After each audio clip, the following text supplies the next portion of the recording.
Saya 5 kali bermimpi bertemu Bapak. Saya tidak pernah bermimpi seperti itu.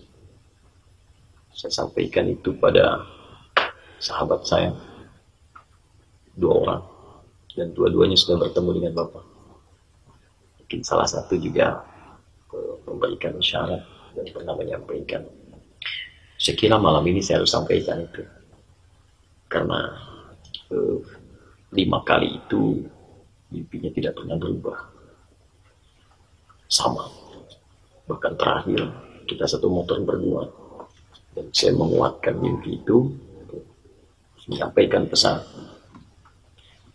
Yang pertama itu terjadi jauh sebelum penetapan Bapak sebagai capres, sekitar 7 bulan ke belakang, 7 atau 8 bulan ke belakang.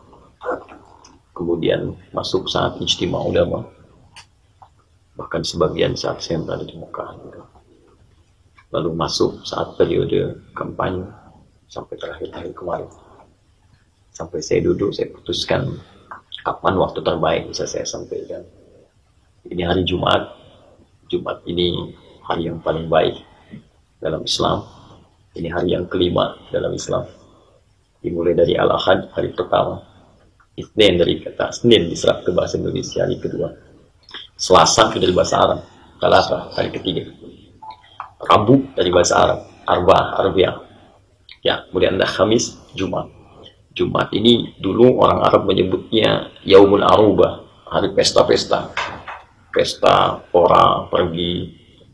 Mereka kadang-kadang menghabiskan waktu dari niaga, pamer dan sebagainya. Maka saat Nabi ganti, datang Nabi, oleh Allah dirubah namanya dengan turunnya Quran surah ke-62. Orang Islam pun mesti beda. Hasil dari kerja kerasnya, hasil dari segala penghasilannya, ya. Datang dulu, lakukan 2 hal. Pertama, syukuri itu kepada Allah, karena nggak mungkin kalau Allah mudahkan semua itu bisa diraih. Maka muncul syariat sholat Jumat, ya, turun Quran surah 62 ayat 9. Yang kedua, kenapa diberi nama Jumat? Dari kata al-jam'u, asalnya kumpul, punya 3 arti. Satu, kumpul. Yang kedua, perhatikan siapa yang kumpul. Yang ketiga, bangun relasi dengan setiap yang kumpul, supaya soft itu kuat. Di Jumat itu bukan datang, duduk dengan khutbah, ngantuk, sholat, lantas pulang. Bukan seperti itu. Dan tidak pernah ada Jumatan di masa Nabi, kecuali Jumat itu jadi solusi. Orang lapar dapat makanan, orang haus dapat minum, orang punya masalah dan memberikan solusi. Orang datang Jumat itu solusi masalah. Jumat itu hari baik, hari kumpul untuk menemukan solusi. Jumat Nabi Adam diciptakan. Jumat Nabi Adam ditugaskan untuk memimpin di bumi. Ya, turunkan ke bumi, Quran surah kedua ayat 38, diberikan tugas. Quran surah kedua ayat 30. Ini ja'ilun fil ardi khalifah. Kau mesti jadi seorang pemimpin yang bagus di muka bumi. Makna khalifah itu bukan sekedar pemimpin, tapi kata para ahli tafsir juga memiliki makna yang memakmurkan, memberikan maslahat. Di orang tinggal di bumi itu jangan cuma numpang hidup. Makanya usia kita diberi nama dengan umur. Ya, seakar dengan kata makmur, sesuatu yang bermanfaat. Jadi selama hidup bermanfaat pada orang, sukses. Ya, berikan hal-hal yang positif. Di hari Jumat ini wahyu turun, dan dengan turunnya itu Nabi diangkat jadi pemimpin di muka bumi, Rasul terakhir, pemimpin semua umat sampai dengan wafat dan meninggalkan umat. Sekira mudah-mudahan hari ini semua hari Jumat, hari Jumat, semua Jumat. Jadi semua yang baik-baik itu terjadi di masa Nabi SAW di Jumat. Jumat itu selalu erat dengan kemenangan. Jumat erat dengan solusi, manfaat. Dan saya memohon pada Allah, mudah-mudahan pertemuan kita juga tidak keluar dari isyarat-isyarat yang tidak ada yang ditunggu, Pak. Saya lagi nonton TV, Pak. Ya, itu umum saja nantilah ya. ya. Jadi Pak Prabowo mohon izin, dan mungkin juga ada teman-teman, karena ini sifatnya umum juga bisa saya sampaikan. Tapi bagian terakhirnya nanti saya hanya akan tunjukkan kepada Pak Prabowo, boleh ya? Pertama, ada 3 bagian di mimpi itu yang saya sampaikan, dan saya yakin ini benar. Sebab kalau sekali saja mungkin itu setan, tapi kalau 2 kali, 3 kali, 4 kali, 5 kali yang tidak berubah. Dan saya tanyakan kepada ulama-ulama yang memang punya kapasitas keilmuan yang baik, hatinya bersih, dan mereka sepakat dengan itu semua. Di antara mereka yang sering Bapak datang konsultasi, kemudian setiap telepon dengan Bapak, dia telepon saya. Kami bicara panjang di telepon, kadang setengah jam, kadang 1 jam. Dan perkembangan itu ya insya Allah kami amati. Pertama, ada pesan dalam Al-Quran, surah ketiga Al-Imran, ayat ke-26. Ini saya sampaikan tadi jauh sebelum Bapak letakkan ini capres. Qulillahumma malikal mulki tu'til mulka man tasha wa tanzi'ul mulka mimman tasha. Katakan, hanya hak prerogatif Allah, hanya hak prerogatif Allah untuk memilih seorang hamba dengan menitipkan amanah kedudukan, bahkan untuk menjadi seorang pemimpin. Kalau Allah sudah tetapkan pada orang itu, tidak akan ada yang bisa mencegah. Silahkan maksimalkan ikhtiar. Jangan takut dengan kurangnya logistik. Jangan takut dengan makar. Jangan takut dengan tekanan. Karena semua hal yang disiapkan itu tidak akan berpengaruh pada fungsional. Cukup berikhtiar dengan baik, lakukan dengan jujur, niatkan dengan ikhlas.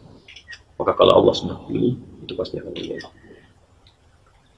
Yang kedua, wa tu'izzu man tasha wa tudhillu man tasha. Allah berpesan, jika nanti kedudukan sudah beralih, maka buatlah kebijakan-kebijakan yang itu menghasilkan kebanggaan Bapak di hadapan Allah. Izzat, sesuatu yang bisa membuat Bapak bangga dan diapresiasi. Bukan cuma urusan dunia, tapi satu saat semua amanah ini akan Bapak bawa di hadapan Allah. Tim sukses tidak akan ada yang menghadap, pengawal tidak akan ada. Bapak hanya akan berhadapan dengan kesendirian. Maka siapkanlah kebijakan-kebijakan terbaik, buat maslahat yang paling baik, sehingga ketika semua itu Bapak bawa di hadapan Allah, Bapak punya kebanggaan. Kalau ini Bapak lakukan, maka akan Allah berikan 2 kemuliaan, satu di dunia, satu di akhirat. Yang di dunia Bapak akan mendapatkan apa yang disebutkan Nabi dalam hadis Sahih Al-Bukhari, riwayat sahabat Abu Hurairah. Kata Nabi, "Thalathatu la turaddu da'watuhum." Ada 3 golongan yang doanya tidak akan pernah ditolak. Dari 3 ini yang pertama disebutkan al-imamul adil, pemimpin yang adil, pemimpin yang memberikan maslahat bagi kehidupan masyarakat di sekitarnya. Yang kedua, as-sa'imah hatta yuftirah, orang puasa sampai buka. Dan yang ketiga, da'watul mazlum, doa orang yang terzalimi. Itu dunia. Jadi ketika Bapak bersikap adil, buat kebijakan yang baik-baik, itu malam-malam Bapak berdoa, bangun, pikir, sholat, bahkan dalam setiap kesempatan sholat Bapak memohon kepada Allah, itu doanya mustajab. Tidak harus jadi ustaz. Doa mustajab itu tidak hanya seorang kiai yang langsung dijawab, ya. Tapi kata Allah melalui lisan nabinya, seorang pemimpin yang adil, dia angkat tangannya, dia bermohon seketika dikabulkan. Maka Imam Ahmad pernah menyampaikan, kalau ada orang yang punya satu permohonan, satu aja, dan itu mustajab, minta pemimpin yang adil. 2, ada kemuliaan di akhirat.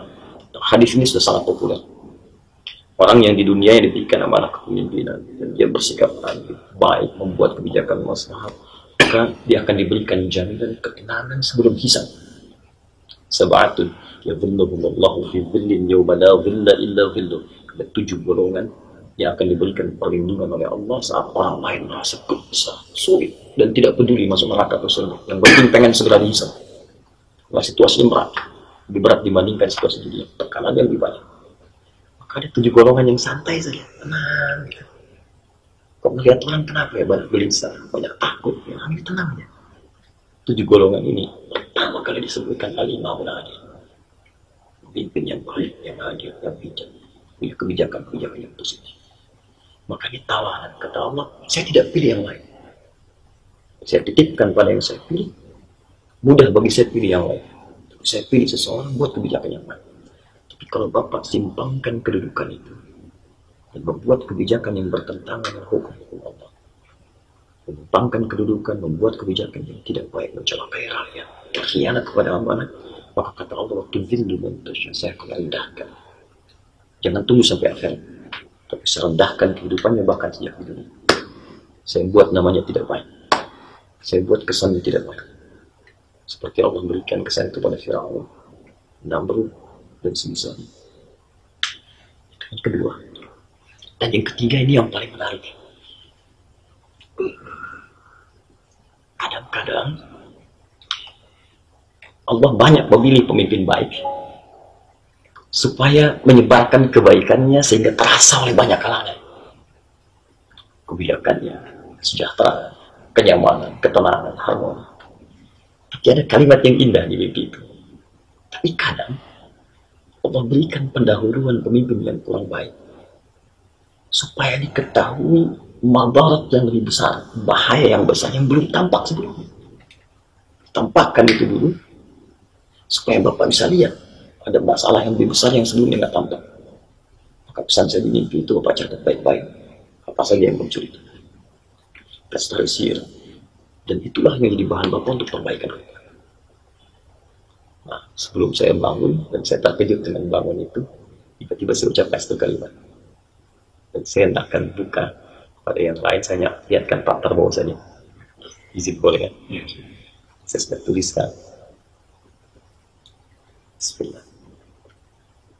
Sebab kalau saya buka, bergoncang dunia ini. Sebentar. Allah Bismillah. Oke, boleh baca. Ini ditulis. Saya. Saya sudah mimpi. Dalam mimpi. Langsung bangun ini, langsung saya bangun. Dan saya sampaikan pada beliau ini saat kami bertemu. Saya tunjukkan fotonya pada Bapak. Dan dia tidak bisa jawab, hanya diam saja.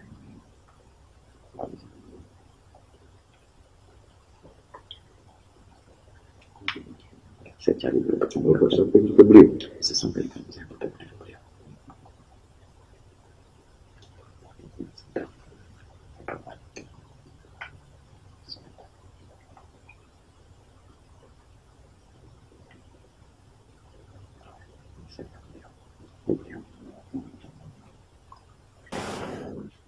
Cara jasa. Saya minta hanya dengan berdua saja. Cukup banyak cara Teman-teman itu yang kami kunjungan ke sana tidur sakit. Ya, saya langsung datang. Saya klarifikasi. apa kasih lihat tadi? Saya- Beliau nggak jawab. Beliau paham. Beliau paham. Tapi nggak jawab. Tidak jawab. Ya, tapi ya, saya paham isyarat. Ya, jadi saya pikir, insya Allah semuanya baik. Mudah-mudahan juga insya Allah jalannya lapang. Ya, dan seperti apa yang disampaikan, mudah-mudahan bisa dipegang dengan baik ke depan. Saya yakin yang saya tadi kasih lihat Bapak terakhir, itu yang dimaksudkan sebelumnya.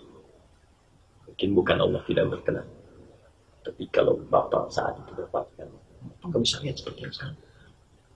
Hanya sesuatu yang harus diperbaiki. Dan itu luar biasa. Jadi kalau nggak tampak di masa-masa periode ini, bagaimana bisa perbaiki ke depan? Mungkin kita perlu tampil. Perbaiki semua itu, jalani dengan ikhlas. Biar yang hasilnya serahkan kepada Allah. Ada 3 syarat dalam Al-Quran tentang kepemimpinan. Pertama, bangsa itu tidak akan makmur, maju, kecuali dipimpin oleh orang yang memang punya kecintaan kepada bangsa dan ikhlas dalam memberikan pengabdian. Di poin ini saya percaya dengan almarhum Gus Dur bahwa tidak ada yang paling ikhlas saat ini terhadap rakyat Indonesia kecuali Pak Prabowo. Di jalan saya lihat itu. Saya mimpi ketemu Gus Dur, Pak, sebelum mengajarkan satu kitab di Al-Azhar. Itu saya nih Pak, guru kita. Ya, dan beliau tersenyum dan nyaman. Yang kedua, nggak mungkin pemimpin itu bisa membuat negaranya makmur, maju, kecuali memiliki wawasan, kata Al-Quran, wawasan yang luas dan fisik yang tangguh.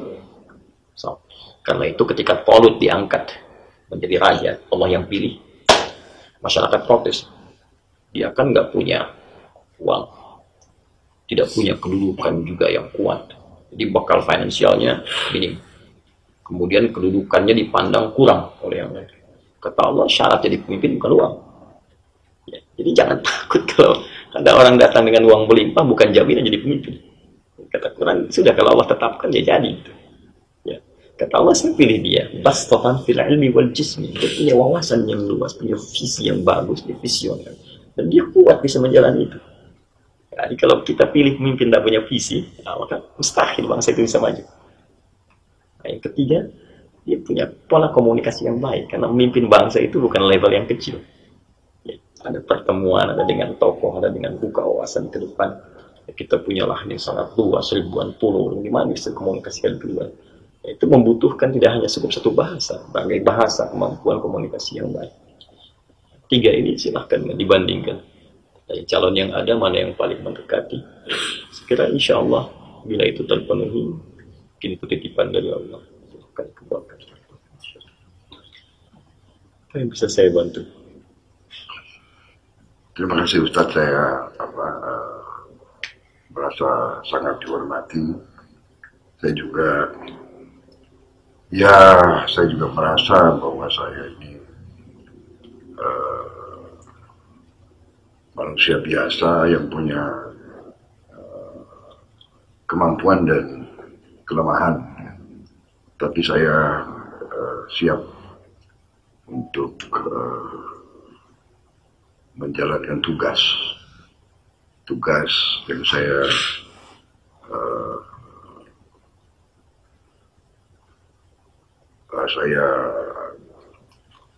merasa bahwa rakyat menaruh di pundak saya. Jadi saya siap untuk melaksanakan. Saya terima kasih dukungan dan nasihat-nasihat para kiai, para ulama besar, para habaib dari beberapa kalangan yang terus mendampingi saya dan memberi dukungan kepada saya. Jadi saya sekali lagi sore hari ini saya terima kasih kedatangan Ustadz dan kawan-kawan lainnya. Ini kehormatan, saya juga baru datang dari Surabaya, jadi saya minta maaf.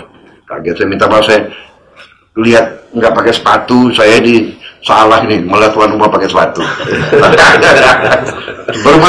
baru datang dari airport. Jadi saya terima kasih. Saya banyak belajar, terus terang aja. Banyak belajar, saya merasa juga pengetahuan saya mungkin tentang agama kurang tinggi, kurang mendalam, tapi esensinya saya terima dan saya siap untuk bekerja keras bersama kawan-kawan semuanya, karena pekerjaan kita tidak ringan, pekerjaan kita berat. Saya sering dituduh pesimis, bukan pesimis. Saya ingin membangunkan kewaspadaan terhadap bahaya-bahaya yang dihadapi oleh bangsa kita. Karena bangsa kita sudah mengalami ratusan tahun pihak-pihak dari tempat yang jauh, pihak-pihak luar yang selalu mengincar kekayaan kita, Pak Ustaz. Bukan kita yang nyerang orang lain selalu datang ke kita dan selalu ambil.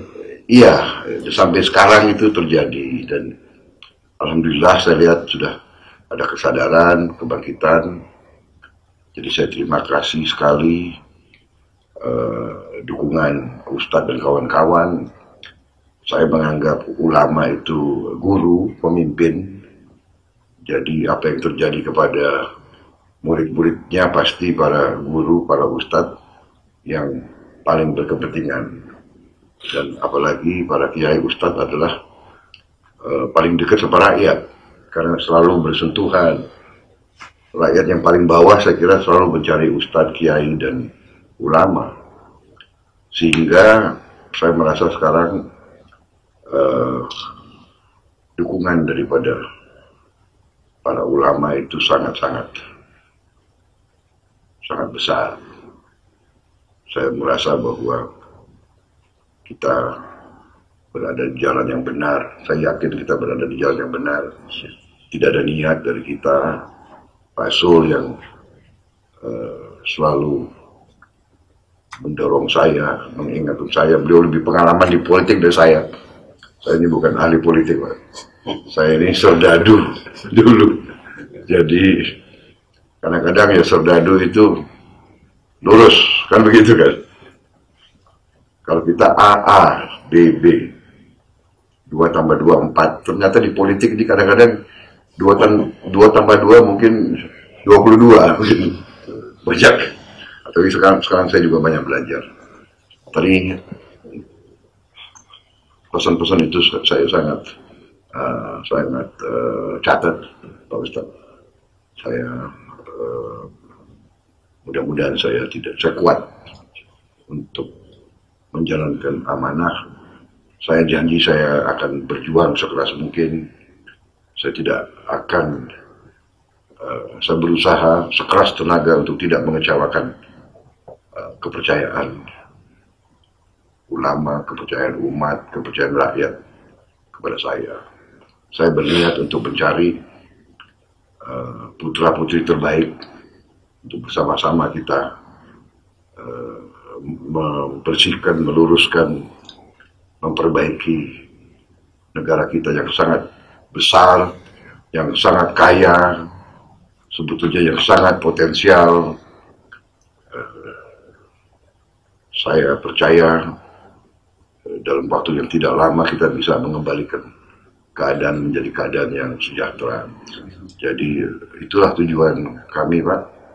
Jadi saya sangat berterima kasih dengan bimbingan, dengan peringatan, dan saya mohon terus diperingati, saya mohon terus diawasi. Karena sebagai manusia kita juga mungkin ada kekurangan. Jadi saya pengalaman saya selalu saya ingin berunding, walaupun kadang-kadang dengan musuh saya ingin berunding. Itu sifat saya. Jadi saya prajurit, orang mengira Prabowo ini keras begini begitu, tapi saya belajar dalam perang sering kalau kita keberanian itu tidak hanya untuk bertempur, tapi keberanian berunding. Jadi saya selalu ingin coba mencari tadi solusi yang bisa memuaskan banyak pihak. Kadang-kadang sulit. Kadang-kadang kita harus ambil keputusan yang mengecewakan banyak pihak. Tapi demi kepentingan yang besar harus dilaksanakan. Jadi saya bertekad sama kawan-kawan dalam tim kami, kita akan cari nasihat, cari bimbingan, cari masukan dari sebanyak mungkin sumber.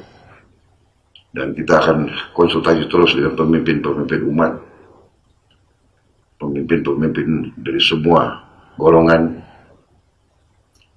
untuk mencapai apa yang kita cita-citakan bersama. Saya kira itu dari saya, Pak Ustadz. Sekali lagi terima kasih kunjungannya. Ya, saya tahu Ustadz dan kawan-kawan banyak kesibukan. Jadi di saat-saat yang seperti inilah kadang-kadang kita harus ambil keputusan, tidak terlalu banyak perencanaan gitu. Begitu Pak Sul telepon dari Lampung, saya segera datang untuk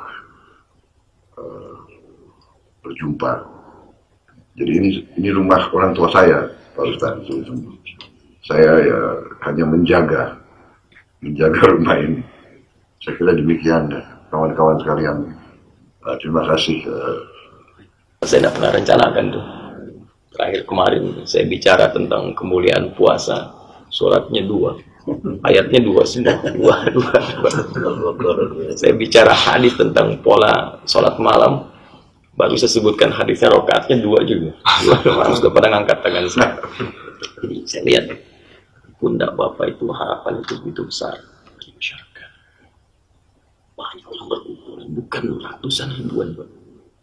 Sekali datang 10.000, 20.000. Istiqlal dengan pajak berdiri 200.000. 100.000. Acara sama Ustaz terakhir saya datang 200.000. 200.000 di Istiqlal. di Istiqlal. 200.000 itu dari cukup luas. Lantai penuh. Dan itu bukan orang biasa Pak, ahli Quran. Ahli Quran seluruh wilayah Indonesia, termasuk yang tinggal di luar negeri, mereka datang ya, dan mereka punya harapan yang sangat besar untuk perubahan, untuk kemajuan, untuk kesejahteraan dan sebagainya. Jadi saya mau katakan bahwa dukungan itu luas, semangat itu begitu tinggi, tapi kepercayaan mereka juga besar. Benar-benar. Saya berharap Bapak istiqomah. Kalau Allah tetapkan jadi ke depan, jangan jauh dari ulama. Bahkan ini beliau ini penasihat Jati, jaringan ada Jati bertengah, setting bertengah tuh kumpul bikin dulu, dan mereka percaya dengan Allah. Ya, jadi itu yang mungkin jadi bagian dari semangat terbaik, dan mereka ada di belakang dengan doa, dengan dukungan, datang ke pengajian. Kan kalau Nabi itu sampaikan orang baik ketemu yang baik lagi, karena roh itu tidak akan mungkin bertentangan. Ya. Yang sering menyebut Bapak ngasih isyarat itu kan umumnya orang baik. Orang datang ke pengajian, nggak pernah dibayar, nggak pernah macam-macam, datang ke Monas, datang ke BPK, mereka kumpulkan uang sendiri, bersihkan sampah sendiri. Nyumbang, ada yang tadi nyumbang banyak. Nyumbang juga selalu disumbang oleh orang miskin, Setiap pertemuan disumbang oleh orang kecil. Ya, itu tidak mudah gitu. Saya pun untuk kesini tidak mudah. Tidak mudah dapat telepon, SMS macam-macam. Saya cuma mau menyampaikan mimpi, apa salahnya? Saya kehilangan patwal, kehilangan ini, kehilangan itu. Tapi kan dunia. Yang penting kita gak kehilangan Allah ya. Yang kedua, ini yang penting saya sampaikan. Jika Bapak Allah tetapkan jari dan baik, membuat maslahat yang baik sebagai bagian dari ibadah, maka saya akan jadi orang pertama yang bersaksi di hadapan Allah hari kiamat tentang baiknya Bapak. Allah Akbar. Dan saya gandeng tangan Bapak ke surga. Allah Akbar. Tapi kalau Bapak khianati amanah kepemimpinan, maka saya menjadi orang pertama di hadapan Allah bersaksi tentang kecurangan Bapak. Saya mohon akan lipat gandakan siksa Bapak di neraka. Bertakwalah kepada Allah. Saya akan berdoa siang malam dalam hidup saya. Saya mohon bawa beban ini dengan baik. Dekati para ulama yang telah tulis menjual dengan Bapak, karena mereka diberi bayar dengan Bapak. Curang Allah Subhanahu wa Ta'ala. Allahumma taqabbal minna innaka antas samiul alim wa tub alaina innaka antat tawwabur rahim. Allahumma salli wa sallim wa barik ala rasulika al-karim nabiyyika al-amin sayyidina Muhammadin wa ala alihi wa sahbihi ajma'in. Allahumma la tad'a lana fi maqamina hadha wa fi kulli maqamin dhanban illa ghafartahu. Ya Allah, jika ada pendosa di tempat ini berkumpul, sebesar apapun dosanya, maka jangan biarkan meninggalkan kediaman ini kecuali Kau ampuni segala dosa-dosa. Allahumma wala hamman illa farajta. Ya Allah, jika di tempat ini ada satu pun di antara mereka sedang gelisah hatinya, maka mohon tenangkan keadaan jiwanya. Amin ya Allah. Allahumma wala maridan illa syafi'ta. Ya Allah, jika ada di antara kami yang tengah keuji dengan penyakit seberat apapun, maka angkat dan sembuhkan penyakit. Allahumma wala asiran illa yassar. Ya Allah, jika ada di tempat ini yang tengah mengalami kesulitan dalam tekanan apapun yang mereka rasakan, maka ringankan segala kesulitan mereka dan hilangkan. Allahumma la hajatan min hawaijid dunya wal akhirati fiha laka ridwan wa fiha laka as-salam illa qadaitaha ya arhamar rahim. Ya Allah, jika ada pun hajat terbaik ya Allah yang Kau ridai untuk maslahat yang lebih besar yang kami mohonkan diucapkan ataupun hanya disematkan dalam jiwa kami, maka selama itu Engkau ridai, maka mohon kabulkan dan mudahkan ya arhamar rahim. Allahumma rizukna ya Allah ni'matar ra'i alladhi tambah. Ya Allah, anugerahkan kepada kami pemimpin yang Engkau ridai ya arhamar rahim. Allahumma rizukna ya Allah raisal amanah, raisal adli fata'ala. Ya Allah, anugerahkan kami bagi bangsa Indonesia. Kami mendambakan pemimpin yang adil. Kami mendambakan ya Allah pemimpin yang mampu membawa kami pada kemajuan dan sejahtera. Allahumma tafaina ya Allah bi ra'isil zalimin. Ya Allah, kami cukupkan ya Allah. Kami mohon jangan anugerahkan kami pemimpin yang berkhianat, pemimpin zalim, pemimpin yang merusak. Allahumma ya arhamar rahimin. Allahumma ij'al ya Allah Indonesia baldatan thayyibatan nadatan. Ya Allah, jadikan negeri kami Indonesia negeri yang Kau ridai, negeri yang makmur sentosa, negeri yang bisa menginspirasi dalam berbagai kebaikan. Allahumma ya arhamar rahimin, taqabbal minna innaka antas samiul alim. تب علينا إنك أنت التواب الذي على كل شيء قدير بيدك الخير Allahumma ya arhamar rahim, wafiq li Pak Prabowo ya arhamar rahim. Amin. Taufiqan muyassara. Amin. Taufiqan muyassara. Amin. Allahumma ya Allah biyadikal khair, biyadikal aman, biyadikal amanah, biyadikal yusr. Sawfa tayassara kullal asri ya arhamar rahim. Allahumma segala kesulitan akan menjadi mudah. Allahumma segala yang jauh akan menjadi dekat. Allahumma ya Allah segala yang berat akan menjadi ringan dengan segala kuasa. Maka mohon mudahkan dan berikan ya Allah langkah yang mudah, langkah yang terbaik. Taufikmu ya Allah pada Pak Prabowo, yang mudah-mudahan ya Allah Engkau titipkan kepada beliau amanah yang terbaik, dan dengan itu mendapatkan ridha dan keberkahan dari Allahumma laqad da'unaka kama amartana fa'ajib du'ana kama wa'adtana. Ya Allah, kami telah bermohon seperti apa yang telah Engkau perintahkan, maka mohon kabulkan seperti apa yang telah Engkau janjikan. Ikhtarna kama amartana fa'ajib du'ana kama wa'adtana. Kami telah berikhtiar seperti apa yang telah Engkau perintahkan. Mohon jaga kami dalam ikhtiar kami seperti apa yang telah Engkau ridai, dan jauhkan kami dari segala apapun yang dapat menyingkurkan kami ke dalam murka-Mu. Fadlika subhana rabbika rabbil izzati amma yasifun. Assalamu alaikum warahmatullahi wabarakatuh. Saya punya 2 hadiah. Hadiah ini pesan Nabi itu bisa menenangkan hati.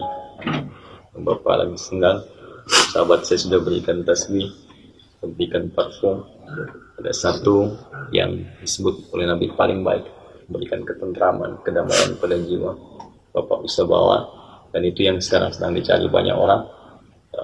Mushaf Al-Quran, namanya Taisir. Boleh pinjam.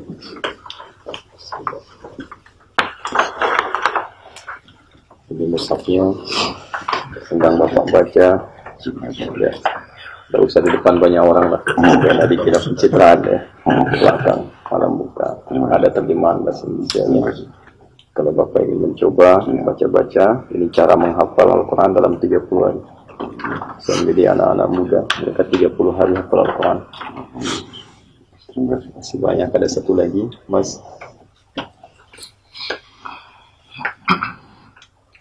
Saya lihat Bapak senang baca, saya berikan satu.